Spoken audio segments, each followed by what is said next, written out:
ജയിക്കാവുന്ന ചില സീറ്റുകൾ ഘടകകക്ഷികൾക്ക് കൊടുക്കുക വഴി നഷ്ടപ്പെടുത്താറുണ്ട് CPM. അതിലൊരു പ്രധാന സീറ്റ് രമേശ് ചെന്നിത്തല മത്സരിക്കുന്ന ഹരിപ്പാടാണ്. ഹരിപ്പാട് ഘടകകക്ഷിയായ CPIക്കാണ് സീറ്റ് കൊടുക്കുന്നത്. അതുകൊണ്ട് തന്നെ രമേശ് ചെന്നിത്തല ഈസിയായി ഹരിപ്പാട് നിന്ന് തുടർച്ചയായി വിജയിക്കുന്നു. ഇങ്ങനെയുള്ള മറ്റൊരു സീറ്റാണ് പ്രതിപക്ഷ നേതാവ് VD സതീശൻ മത്സരിക്കുന്ന പറവൂറിൽ 2001 മുതൽ തുടർച്ചയായി VD സതീശനാണ് വിജയിക്കുന്നത്. CPIക്കാണ് ആ സീറ്റ്.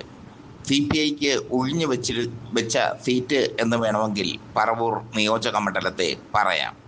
അവിടെ CPI സ്ഥിരമായി തോൽക്കുന്നു, ദുർബലരായ സ്ഥാനാർത്ഥിയെ നിർത്തുന്നു.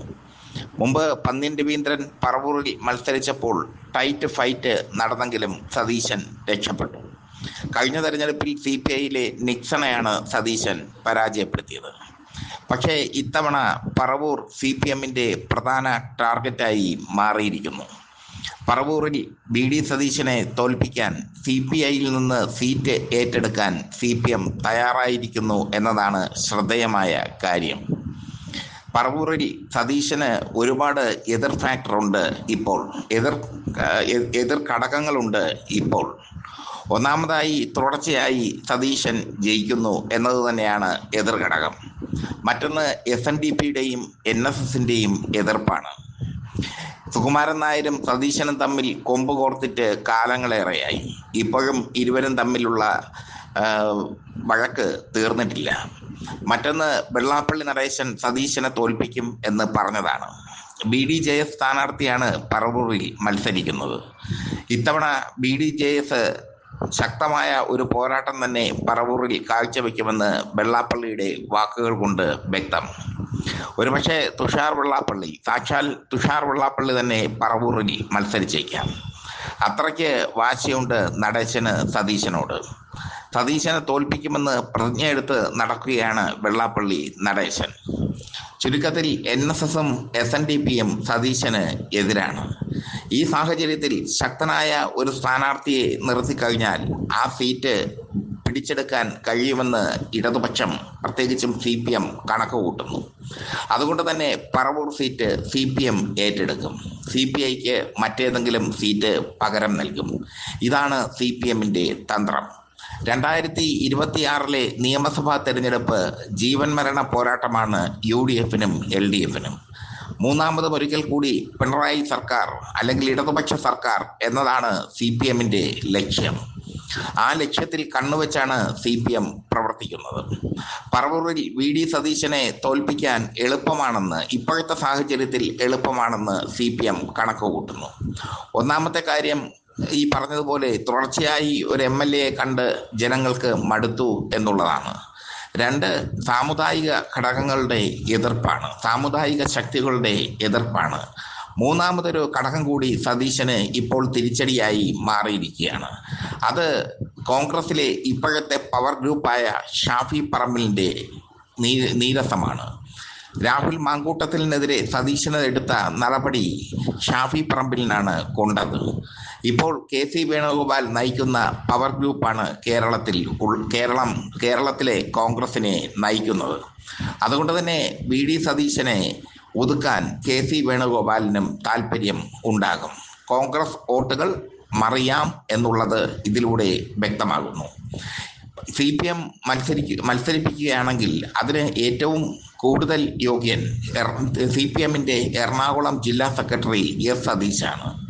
സതീശ് കോതമംഗലത്ത് കർഷക കുടുംബത്തിൽ ജനിച്ച നേതാവാണ്.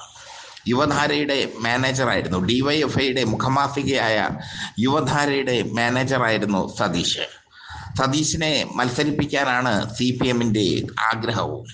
CPIയുമായി ഇതിന് ഒരു അനുരഞ്ജന ചർച്ച CPM വൈകാതെ തന്നെ നടത്തും.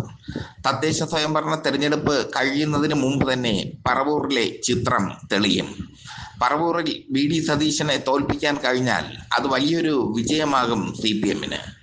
അത് CPMന്റെ കരുത്തിന്റെ തെളിവായി മാറും. ഒരുപക്ഷെ ഭരണം കിട്ടിയില്ലെങ്കിലും പറവൂരിൽ VD സതീശനെ അട്ടിമറിക്കാൻ സാധിച്ചാൽ അത് CPMന് ഭരണം കിട്ടിയതിന് തുല്യമായി തന്നെ മാറും. സതീശൻ തോൽക്കാനുള്ള സാധ്യതകൾ ഒരുപാടുണ്ട്. ആ സാധ്യതകളിലേക്കാണ് CPM കടക്കുന്നത്. ആ സാധ്യതകൾ എങ്ങനെയൊക്കെ പ്രയോഗിക്കാം എന്നുള്ള തന്ത്രത്തിലാണ് CPMനെ നയിക്കുന്ന പിണറായി വിജയൻ തന്ത്രങ്ങൾ മാറ്റാനും പുതിയ തന്ത്രങ്ങൾ ആവിഷ്കരിക്കാനും മിടുക്കനാണ്. കരുണാകരനെ പോലും പിന്തള്ളിക്കൊണ്ടാണ് കേരള രാഷ്ട്രീയത്തിലെ തന്ത്രജ്ഞനായ കരുണാകരനെ പോലും പിന്തള്ളിയിരിക്കുന്നു തന്ത്രത്തിൽ പിണറായി വിജയൻ. അതുകൊണ്ട് തന്നെ ഇനി അങ്ങോട്ട് പിണറായിയുടെ തന്ത്രങ്ങളാകും CPMനെ നയിക്കുക. ശക്തമായ PR ടീമും പിണറായിയുടെ പിറകിലുണ്ട്. കോൺഗ്രസിന് PR ടീം ഇല്ലെന്നല്ല, പക്ഷേ ആ PR ടീം ദുർബലമാണ്. BDJS സ്ഥാനാർത്ഥിയായി ശക്തനായ ഒരാൾ എത്തിക്കഴിഞ്ഞാൽ സതീശന് കിട്ടാവുന്ന വോട്ടുകൾ പരമാവധി പിടിക്കാൻ BDJSന് കഴിയും. ഈ സാഹചര്യത്തിൽ കഴിഞ്ഞ തവണത്തെ തെരഞ്ഞെടുപ്പിൽ BDJS സ്ഥാനാർത്ഥി വളരെ കുറച്ച് വോട്ടാണ് നേടിയത്. 12,000 വോട്ടൊക്കെയാണ് നേടിയത്. മുമ്പ് 25,000 വോട്ട് വരെ നേടിയിരുന്നു BDJS സ്ഥാനാർത്ഥി. ഇത്തവണ കരുത്തനായ ഒരു സ്ഥാനാർത്ഥി വന്നു കഴിഞ്ഞാൽ സതീശന്റെ ഇഴവ വോട്ടുകളിൽ വിള്ളലുണ്ടാക്കാൻ BDJSന് കഴിയും. NSS വോട്ടുകളിൽ വിള്ളലുണ്ടാക്കാൻ സുകുമാരൻ നായർക്കും കഴിയും. അങ്ങനെ തികച്ചും പരിതാപകരമായ ഒരു സ്ഥിതിവിശേഷത്തിലൂടെയാണ് സതീശൻ കടന്നു പോകുന്നത്. അതുകൊണ്ട് തന്നെ CPM എറണാകുളം ജില്ലാ സെക്രട്ടറിയെ തന്നെ ഇറക്കി CPM അവിടെ മത്സരം കടുപ്പിക്കും. സതീശന് മറ്റു മണ്ഡലത്തിലേക്ക് പ്രചരണത്തിന് പോകാൻ പറ്റാത്ത രീതിയിലുള്ള കടുപ്പിക്കൽ, അതാണ് CPM ലക്ഷ്യമിടുന്നത്. നിയമസഭാ തെരഞ്ഞെടുപ്പ് അടുക്കുമ്പോൾ സതീശന് തൻ്റെ മണ്ഡലത്തിൽ മാത്രം ഒതുങ്ങിക്കൂടേണ്ട ഒരു അവസ്ഥ ഉണ്ടാക്കി വയ്ക്കുക. അതാണ് CPM സതീശനെ സ്ഥാനാർത്ഥിയാക്കുന്നതിലൂടെ ലക്ഷ്യമിടുന്നത്. സതീശ് കഴിഞ്ഞാൽ മറ്റൊരു പേര് CPMന് ഇല്ല എന്നുള്ളതും ശ്രദ്ധേയം. കാരണം അത്രയും ജനകീയനാണ് എറണാകുളത്ത് സതീശ്. സാധാരണ കുടുംബത്തിൽ ജനിച്ച് പടിപ്പടിയായി ബ്രാഞ്ച് തലം മുതൽ പ്രവർത്തിച്ച് ബ്രാഞ്ച് സെക്രട്ടറിയായി, ലോക്കൽ കമ്മിറ്റി സെക്രട്ടറിയായി, അങ്ങനെ പടിപ്പടിയായി വളർന്നു വന്ന നേതാവാണ് സതീശ്. എറണാകുളത്തിൻ്റെ ചിരിക്കുന്ന മുഖമാണ് സതീശ്. സതീശനെ മലർത്തിയടിക്കാൻ CPM നിയോഗിക്കും എന്നുള്ളതും ഉറപ്പാണ്. ഇനി CPI ഈ അനുരഞ്ജനത്തിന് വഴങ്ങുമോ എന്നുള്ളതാണ്. മറ്റൊരു സീറ്റ് CPIക്ക് കൊടുക്കാൻ CPM തയ്യാറാകും. അല്ലെങ്കിൽ തങ്ങൾ ഈ സീറ്റ് മാറില്ല എന്ന് CPI വാശി പിടിക്കും. പക്ഷേ മറ്റൊരു സീറ്റ് കിട്ടിക്കഴിഞ്ഞാൽ CPIയും ഹാപ്പിയാണ്. കാരണം പറവൂരിൽ നേർച്ച കോഴികളായി ഓരോ സ്ഥാനാർത്ഥികളെ ഇട്ടിട്ട് കാര്യമില്ലെന്ന് CPIക്കും മനസ്സിലായി കഴിഞ്ഞിരിക്കുന്നു. CPIയെ സംബന്ധിച്ചിടത്തോളം പലപ്പോഴും അവർ തിരഞ്ഞെടുക്കുന്ന സീറ്റുകളും അവിടെ നിർത്തുന്ന സ്ഥാനാർത്ഥികളും ദുർബലരാണ്. ഹരിപ്പാട് കഴിഞ്ഞ തവണ നിർത്തിയത് കൃഷ്ണപ്രസാദിനെയാണ്. കൃഷ്ണപ്രസാദ് ദുർബലനായ ഒരു സ്ഥാനാർത്ഥിയായിരുന്നു. അതുകൊണ്ടാണ് രമേശ് ചെന്നിത്തല 13,000-ൽ ശിഷ്ടം വോട്ടുകൾക്ക് വിജയിച്ചത്. ഇങ്ങനെ ദുർബലരായ സ്ഥാനാർത്ഥികളെ ഇട്ടതുകൊണ്ട് മാത്രമാണ് രമേശ് ചെന്നിത്തലയും സതീശനും ഈസിയായി വിജയിച്ച് കയറുന്നത്. ഈ സാഹചര്യത്തിലാണ് CPM CPIയിൽ നിന്ന് പറവൂർ സീറ്റ് ഏറ്റെടുക്കുന്നത് എന്നത് ശ്രദ്ധേയം.